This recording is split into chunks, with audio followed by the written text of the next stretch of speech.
Hi everyone, I'm Law of the West, and welcome back to another video. This time I'm going to be walking you through the beginning cargo hauling mission. And this video is going to be for anyone who's new to the game, or maybe hasn't played it for a long time, and may not be familiar with a lot of the gameplay mechanics that they've added in, particularly when it comes to cargo hauling. So I'm going to hopefully iron out all those rough edges by taking you step by step, and showing you all the things that have been throwing off a lot of new players. Now, you go under your mobile glass, under offers, and you click hauling, and it should be the only mission that's going to be available to you at this time. And this one for me is collect quartz from Port Olisar and then deliver it to a gray gas station. And I'm going to be delivering 11 SCUs of cargo. Okay, I think that's all the information you're going to need right now. Now, some people have been thrown right from the beginning because they don't know where to get their cargo. And this is the first thing you're going to have to do is go into basically the hangar in Port Tressler, or the place that you're supposed to be picking your cargo up at. You can go into any of the different hangars and then go over to the freight elevator. And if you look here, opportunity for independent cargo haulers is going to be on the right after we lower the thing down very close. Let's give that a couple of seconds. And I'll show you what that information is again. So on the right, opportunity for independent cargo hauler, you just click on that cargo, because that's what's associated with this mission. Put it onto the freight elevator, and then just click raise elevator. And that's how you get your your freight. Every one of these cargo hauling missions are going to run the same way. And there you go. There's your stuff. Now, because this is a beginning mission, there's not a lot of criteria for what you need to have to do it. The only thing you're going to you should have is a ship that can hold the amount of cargo that you're going to be shipping at one time. So this is 11 SUs of cargo. So you should pick something that can carry 11 SUs of cargo at one time. But there's nothing stopping you from using a starter ship that can only carry like 8 or 4 SUs of cargo. You're just going to have to take several trips back and forth. It's a little bit of a pain, but, you know, it is what it is. That's why if you're actually doing cargo hauling as a career path, it's good to have like a starter ship that's something like a Hull A, or even something that's along the lines of like a Nomad or something like that kind of ship. Something that can carry a good, decent amount of cargo. So another thing I found that's been really handy is don't be afraid to move your ship. And I've repositioned my ship so that essentially the back of it is aiming right at the freight elevator. And this just makes things so much easier to load it up. And I'm going to try to keep this as uncut as I can. Like if I really run out of things to say at certain points, I might just kind of skip the video ahead. But I want to make sure that I show as much as I can in as an unedited as a format as I also can, because, well, people are going to be watching this video because you're either new to the game or you're unsure with, the cargo hauling mechanic, or maybe you haven't played the game in a long time and all these new features have been added in since the last time you played and you're unsure of how it works. And you never know at what point someone's going to be thrown. So what I'm doing right now is I'm getting into the passenger seat. I'm going to try and use the remote turret to try and haul things and pull them into the ship. Like my goal is to almost not get out of the ship at all, or, well, not as much as possible, so.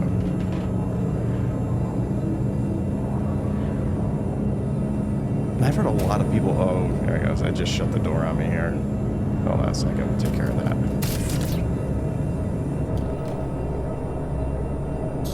Yeah, I was sure that I left that open, but it actually auto-closed. Not a big deal. We'll just rip it open this time and prop it open with a little door jam or something. Now I'm using the Zeus CL for this, but once again, you can use any number of ships for this kind of, this initial mission. And it's basically a cake run. I mean, it's a beginning mission, and it was designed to just really introduce you to the mechanics of cargo hauling. So we're up in space right now, we're in Port Tressler. We're just picking up a small amount of cargo, and we're just bringing it right down to the planet. Couldn't be any simpler than that, and as uncomplicated as humanly possible. We're only making one stop, we're not making multiple stops, we're only carrying one kind of cargo type. Other missions later on will give you all different kinds of cargo types, multiple places to go to, multiple places to pick up at, drop off at. And And some of them are just like bulk missions where you'll be picking up like hundreds of SUs worth of cargo. And here's one of those moments where I'm just milking it, because every one of the boxes we're going to be bringing in are just 1 SU sized. So you got to bring every one of them in one at a time. And I'm stacking them up here for what reason? I really don't know. I think I just found I was a lot more mentally prepared for bringing all this stuff in if I kind of dragged it over, dropped it in front of the ship, and then once I had it all in front of the ship, then bringing it in. And the one thing I found out about this remote turret that I'm using is it's really good for just moving bulk stuff, because this is like, I forgot if it's a size 2 or size 3, I think it's a size 2 remote turret, or tractor beam, which is basically the equivalent of what you have with the ATLS, if I'm remembering correctly. So it just drags things over incredibly fast, really easy on your wrist, as opposed to like doing this by hand. The only thing that I found is a little bit of a downside to it is it's tougher to do finely tuned things. Like when I start loading this into the back of the ship, I found it to be more difficult to put things down exactly where I want them to be. But part of me thinks that's just my lack of experience with doing this. Like this video right now is the first time I did one of these cargo hauling missions in a very long time. I think the last time I did this, freight elevators wasn't even a thing. I'm actually kind of curious if shipping centers were even in the game the last time I did one of these kinds of missions, so it's been a while. So bear with me with a few things.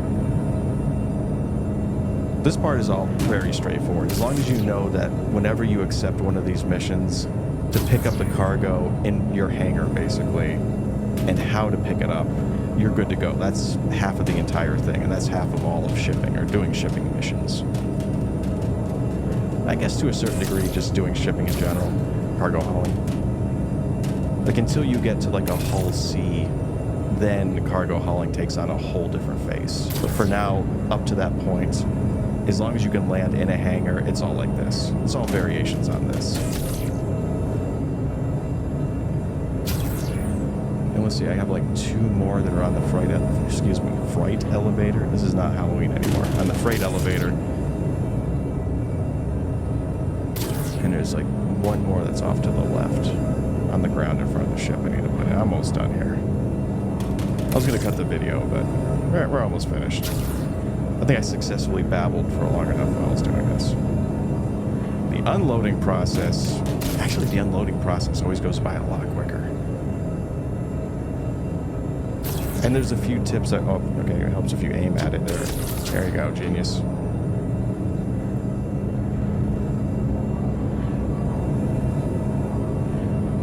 Also, anyway, what I was saying before I zoomed out there is the other aspect of it is when you're going to the shipping center, which I'm glad I'm going to there, because there's a number of different places you can go to for these missions. There's the starport, a space station, there's outposts, and then there's shipping centers. And they all kind of present their own unique challenges, shall I say. The ones I like doing the most are the ones that bring you from a hangar to a hangar. And the only ones that don't do that is the outpost, essentially. Those are the ones where you're going to be outside exposed, and it kind of adds a whole different layer of things that you have to worry about, particularly other players. Like, sometimes it helps just to give a quick head count to make sure you've got everything before you close and go all the way to the place where you're going to be dropping these off, because if you're missing so much as 1 crate, you cannot complete it. Although there are workarounds, like, sometimes when I've been moving cargo around, like one of the boxes will just decide to wig out and just disappear. I haven't had that happen to me for a long time, but it can happen.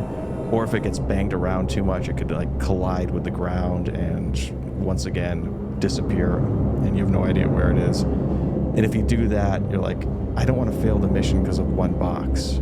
You can find a place that sells that same commodity, buy it, and then bring that as part of your initial boxes and submit that and complete the mission. Or at least it's supposed to. Your experience may vary. And like I said, this is just a milk. we're going to be going from the starport, not the starport, the space station that's that's in orbit, excuse me, above the planet. And then we're just going to land and directly drop all this stuff off. So point A to point B, very little travel time. And I wish it was in daytime, but it is not. Okay, wait a second. We might be going to the other side of the planet. Lots of ships just hanging around outside too.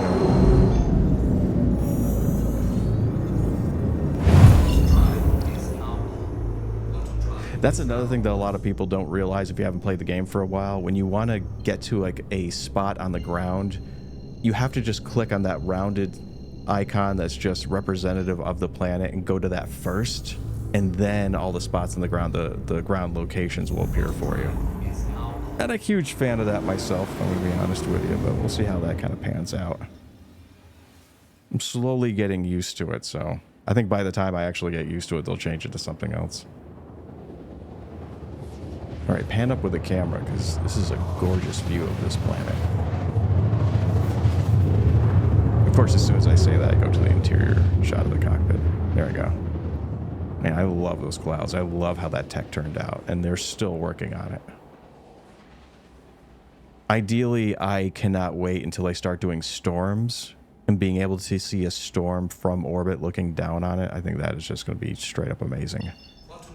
Okay, here we are at the distribution center. Now, something to know about these, if you go into your map, that's not your map. No, if you go into your map and you click on these when you're just not involved in a mission, they'll tell you sometimes whether or not they'll allow you to approach them. Because some of these you can, some of them will be hostile towards you if you try to approach them while you're not on a mission. Some of them are okay with it. It'll tell you all that in its description when you're looking at the map. So that's something to be aware of. Whether or not this one is okay for you to go normally, I'm on a mission, so they're going to be cool with me for as long as I am on that mission. So if I was like right here and I abandoned the mission, the place itself might actually start open firing on me. Or it'll tell me, get out of here, you're trespassing, that kind of thing. Actually, it'll tell you you're trespassing, and then after that, they might open fire on you. I try to make stations not open fire on me as much as possible, so, you know, just generally a good rule to go by. Okay, so here's something else to be really apparent, to be aware of. See, it says deliver shipment. That spot right there is not where you're going to be going. That threw a lot of people when they're trying to do this mission. They're just like, I'm trying to go to the spot, and there's nothing there. No. When you get here, just hit Alt-N, and I'll do that in a second here. That's the hotkey that requests a landing, and it'll allow you to land at one of these two hangars, these two large hangars that are flanking where it says deliver shipment. And I think I'm going to catch on to that in a couple seconds, any minute now.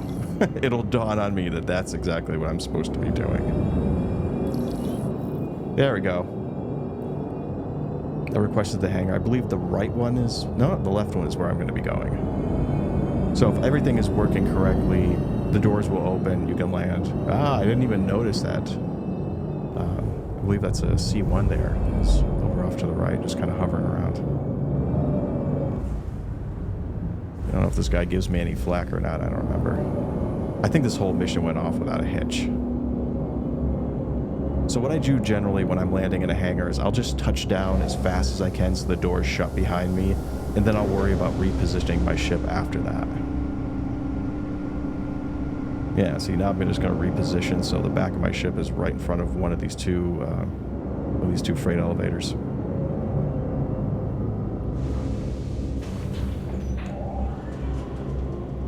That's another thing I really like about the Zeus is it can hold a lot of stuff. And the ship is really nimble, too, for its size. Slim profile, and the position a little better in that. The only downside to it is its cargo hold is weirdly shaped. Okay, apparently I can't do better than that. Yeah, it's weirdly shaped, so it can only carry so many big boxes, and it's hard to utilize the entirety of the space that it has.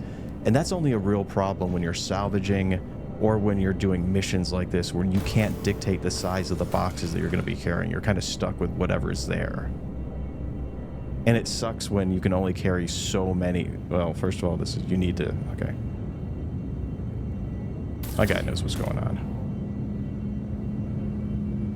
And obviously, if the elevator is not up when you land, you just get over to that little kiosk and raise it up.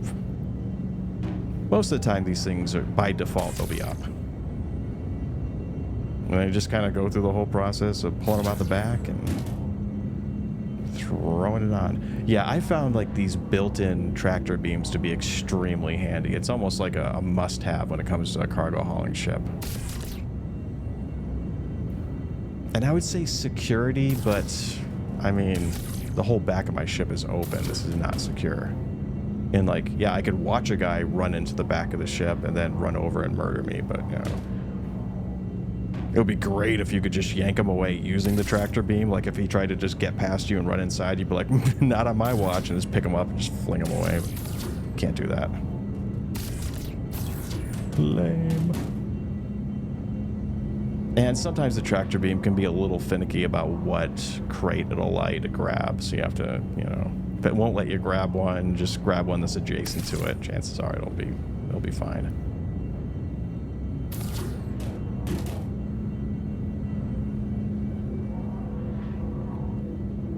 I think so far the only built-in tractor beam that I did not like was the Taurus, but I also feel like I need to try it more than a few times just to see if it grows on me or not. But my initial impression was just like, oh, gotta be. Because it's not a remote turret. It's like, God, I think it actually is the only manned turret that I know of that has a tractor beam attached to it. I mean, there's got to be another one in there somewhere. I just can't think of it. And because it's like a manned tractor beam, you get the exact same view that you get when you're using the regular turret. And I mean, let's face it, the Connie's turret probably has the worst visibility amongst any turret in the game right now. And it's no different with the remote turret. It's like the exact same setup. It was one of those kind of things that really bugged me when I was doing it. And then it's just like, after I did it a couple of times, I started to get used to it, so... I'm sure I'm going to get plenty of comments from people who are just like, I've been using it for forever now, and I don't have a problem. You're an idiot. Yeah, it is what it is. Personal preference. Yeah, almost done here. What is it? This looks like this is the last one here. They'll just go through the process of finalizing the mission and getting your money. Yeah, it looks like that's everything. That was pretty straightforward. And just get out there, and this is unfortunately, you can't do everything from within your ship. You have to get out of it. I'm a lazy SOB. I'd love to do everything from my Moby Glass and remote turrets, but that's not the case. So you just go over to this terminal over here to the left of the freight elevator, otherwise known as the freight manager. Lower it. And then you get this screen right here. Now click confirm. Bam, and you're done. Now you're not going to get any kind of validation or missions until after you click out of the screen. Give it a couple of seconds. You notice on the right that mission description disappeared. It updated to 11 out of 11. Contract completed. And I'm also being told to get the F out because they're done with me. They're sick of my face. And it's time to go. Half an hour. I mean, that's pretty generous. I hate timers in video games. It's one of my pet peeves. So as soon as I see a timer getting up, I need to go. Like, I'm just like, get out of here. If you really wanted to, you could get outside and walk around and do some loot collecting and all that. You'd be fine. Half an hour is plenty of time to get out of here. And of course, I just hit Alt-N again to request to leave. And if all goes well, doors will open and you'll be good to go.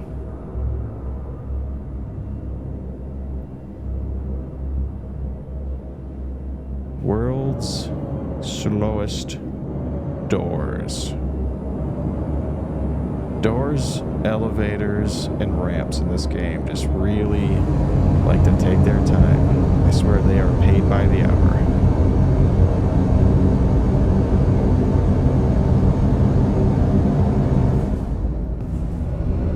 Some of these distribution centers are absolutely gorgeous when you're leaving, particularly over like in the Hurston area. Those ones, for some reason, just look amazing. I usually just nose up and I just power out as fast as I can. I find that's like the quickest way to get away from any kind of restricted zone that you're stuck in.